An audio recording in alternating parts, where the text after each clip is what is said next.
তারা এখানে এসেছেন এবং আমি স্পেশাল ইনভাইটি হিসেবে আমাদের এনডিএ পার্টনার বিমল গুরুং এবং রোশন গুরিকেও ডেকেছিলাম, তারাও এসেছেন। তা আমরা এখানে পাহাড়ের ইন্টারলকেটরি নিয়োগ হয়েছে আমাদের ভারত সরকারের পক্ষ থেকে, সেই বিষয়ে আজকে আমরা বলছি না, আমরা তার সঙ্গেও আলোচনা করব। পাহাড়ের যে বিষয়গুলো রয়েছে মূলত ডেভেলপমেন্ট ওরিয়েন্টেড, সেই বিষয় নিয়ে আমরা একটা শর্ট টার্ম পরিকল্পনা আজকে নিয়েছি।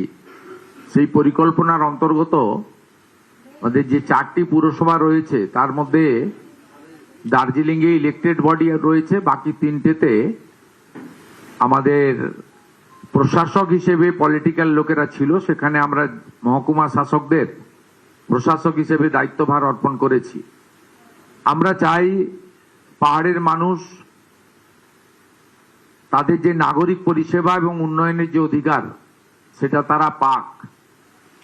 আপনারা আশ্চর্য হয়ে যাবেন শুনলে, গত অর্থবর্ষে 25-26-এ পাহাড়ের জন্য জিটিএর জন্য 180 কোটি টাকা বরাদ্দ দেওয়া হয়েছিল, কিন্তু তারা ইউটিলাইজেশন দেননি। 2026-27-এ 170 কোটি টাকা বরাদ্দ বাজেটারি প্রভিশন রাখা হয়েছিল, কিন্তু অ্যানুয়াল অ্যাকশন প্ল্যান না দেওয়ার জন্য তারা 1 টাকাও নিতে পারেননি। এর ফলে জিটিএর কাছে হোম ছাড়া, পুলিশ ছাড়া যে দায়িত্বগুলো অর্পণ করা আছে সেই কাজগুলো কিন্তু তারা কোনোটাই করতে পারেননি বা করার ইচ্ছা তাদের নেই।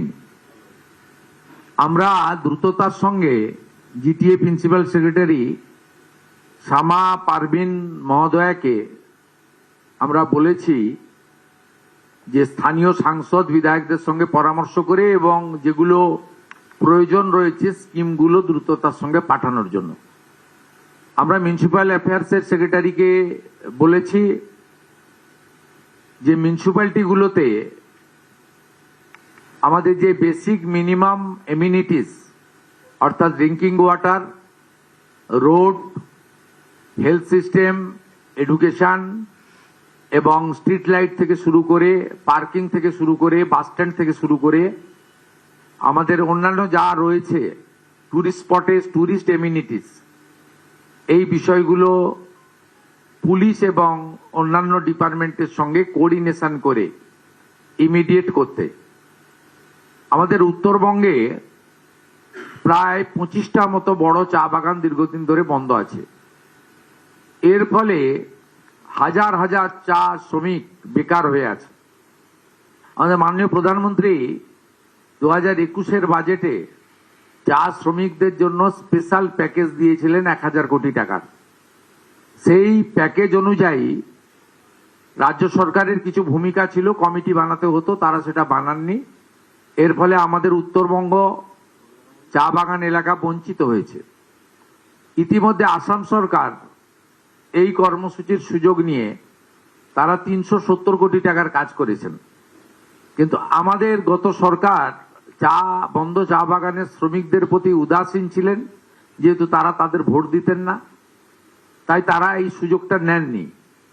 আমরা টি বোর্ডের deputy chairman is mister Murugan সাহেবকে এখানে ডেকেছিলাম, তিনিও এখানে আছেন। তাকে অবিলম্বে আসামে ভিজিট করে এখানেও চা শ্রমিকদের যে কর্মসূচি মাননীয় প্রধানমন্ত্রী নরেন্দ্র মোদীজির ড্রিম প্রজেক্ট, এটা কার্যকর করার জন্য বলেছি। এবং পাহাড়েও যে 10 থেকে 12টি চা বাগান বন্ধ আছে, সেখানেও 10,000-এর বেশি শ্রমিক কষ্টে আছেন, তাদেরকেও এই প্যাকেজের আওতায় আনতে পারি। ভারত সরকার আমাদের আমাদের মাননীয় মন্ত্রী পীযূষ গোয়েলজি বলেছেন যে 300 কোটি টাকা পর্যন্ত তারা এই অর্থবর্ষে, আমরা যদি প্রপার গাইডলাইন ফলো করি, দিতে পারেন। আমরা চাই এই 300 কোটি টাকা দিয়ে আমাদের হিল থেকে তরাই পর্যন্ত চা শ্রমিকদের কল্যাণ করার জন্য। আমাদের গতবারে যে ডিজাস্টার হয়েছিল তাতে 100টা মতো বাড়ি আমাদের ভেসে গেছিল বা তারা শেল্টারলেস হয়ে গিয়ে এখনো তারা কমিউনিটি হলে রয়েছে।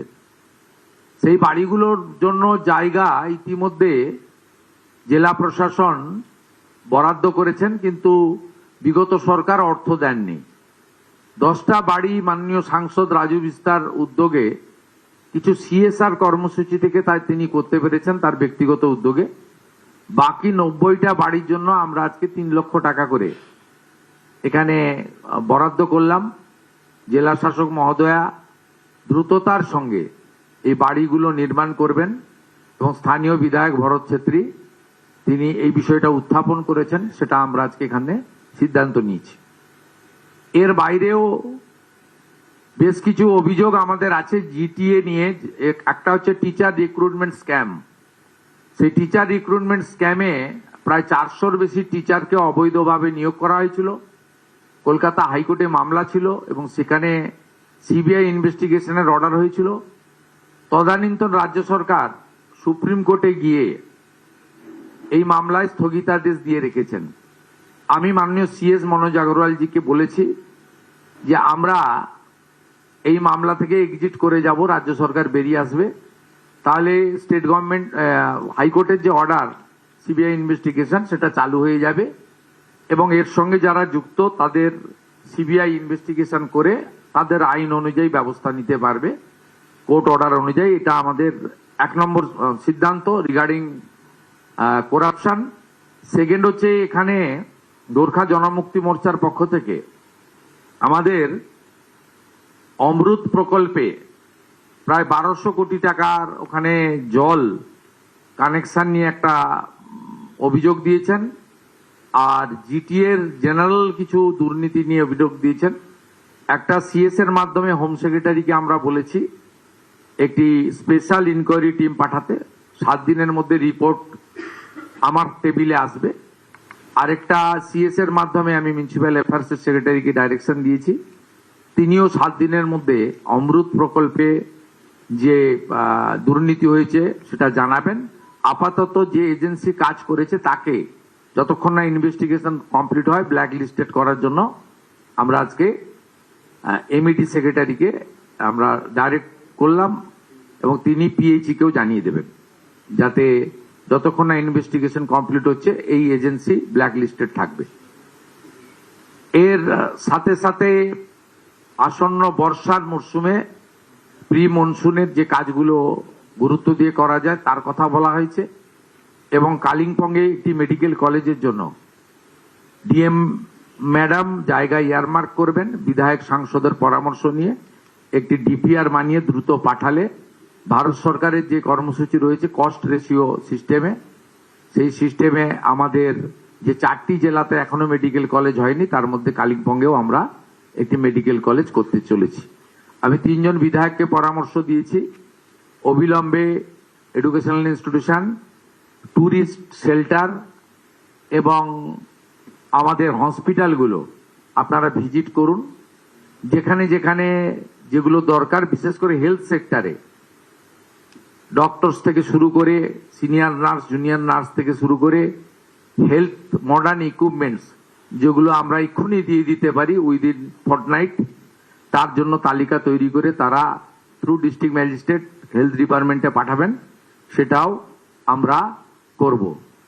ফাইনালি আর কথা না বাড়িয়ে, অনেক ডিসকাশন হয়েছে, আমরা পাহাড়ে গিয়েই বলবো। আমি এখানে আগামী 2 তারিখে কি বোর্ডের ডেপুটি চেয়ারম্যান পাহাড় ভিজিট করবেন, আগামী 7 তারিখে মিউনিসিপ্যাল অ্যাফেয়ার্স এর সেক্রেটারি প্রিন্সিপাল সেক্রেটারি তিনি পাহাড় ভিজিট করবেন, আর আগামী 10 দিনের মধ্যে ডিজাস্টার ম্যানেজমেন্টের প্রিন্সিপাল সেক্রেটারি পাহাড় ভিজিট করবেন এবং সেখানে তিনি আমাদের এনডিআরএফ এবং অন্যান্য সেন্ট্রাল এবং স্টেট এজেন্সির সঙ্গে মিটিং করে কুইক রেসপন্স টিম তৈরি করে রাখবেন, যাতে গতবারে দুর্গাপুজোর সময় আমাদের অক্টোবর মাসে যে ডিজাস্টার হয়েছিল সেই রকম ডিজাস্টার আমরা আশা করি, আমাদের ঈশ্বর করুণা করবেন, এ ধরনের ঘটনা ঘটবে না। তবু আমাদের যে প্রস্তুতির ল্যাকুনা ছিল আমরা দেখেছি, গতবারে পুরো অ্যাডমিনিস্ট্রেশন রেড রোডে ছিল কার্নিভালে, তাদের যেতে 48 ঘন্টা লেগেছে। ঠিক আছে, তখনকার মুখ্যমন্ত্রী কার্নিভালে তিনি পার্টিসিপেট করবেন ঠিক করেছিলেন, কিন্তু সবসময় পলিটিক্যাল লোকদেরকে যে সঙ্গে সঙ্গে যেতে হবে এমন কোনো কথা নেই। আমরা দেখেছি যে পাহাড়ের প্রতি অবহেলা, chief secretary, home secretary, DGP সবাই রেড রোডেই ফেস্টিভ্যালে পার্টিসিপেট করেছেন। পাহাড় অবহেলিত হয়েছে। 48 ঘন্টা পরে স্টেট গভর্নমেন্টের অ্যাডমিনিস্ট্রেশন মানে সিনিয়র অ্যাডমিনিস্ট্রেটর যারা, তারা পাহাড়ে পৌঁছেছেন। তাই এই ধরনের ঘটনা যাতে পাহাড়ের সঙ্গে না হয় এটা দেখা আমাদের কর্তব্য। সেই জন্য ডিজাস্টার ম্যানেজমেন্ট সেক্রেটারি এখনই যাবেন এবং প্রিপারেশন নেবেন। এটাই ছিল আমাদের আজকের निर्दिष्ट वक्तव्य। मैं थोड़ा हिंदी में बोलना चाहता हूं। पहाड़ में तो हिंदी नेपाली भी बहुत चलता है। आज हमारी हिल एरिया, खूबसूरत हिल एरिया, उसको लेकर बहुत हाई लेवल मीटिंग हुआ। पहाड़ का एमपी एमएलए, हमारी जो घटक है, सब लोग मिलके मीटिंग किया। चीफ सेक्रेटरी लीड किया है। हमारी जो इम्पोर्टेंट डिपार्टमेंट है, डिस्ट्रिक्ट मजिस्ट्रेट लोग है, हमारी जीटीए का सेक्रेटरी वर्चुअली जुड़ा हुआ है। इसमें बहुत सारा काम पहाड़ में जीटीए के अंदर जो काम करना चाहिए, जो म्यूनिसिपैलिटी के अंदर काम करना चाहिए, जो हमारी चुने हुए एमएलए लोग, एमपी लोग का जो काम करना चाहिए एडमिनिस्ट्रेशन का साथ मिलके, वो सब लेकर बहुत विस्तारित रूप से बात हुआ। मैं पहाड़ की बासिंदा को नमन करते हुए ये एश्योर करता हूं, पहाड़ की विकास के लिए भारतीय जनता पार्टी का सरकार वचनबद्ध है। हम लोग काम शुरू कर दूंगा, कुछ शॉर्ट टर्म में काम करूंगा और कुछ लॉन्ग टर्म में पहाड़ के लिए जो उम्मीद आपका है हमारी ऊपर, वो उम्मीद पूरा करने का काम पश्चिम बंगाल का सरकार, आपके चुने हुए सरकार करेगा। यही बात था।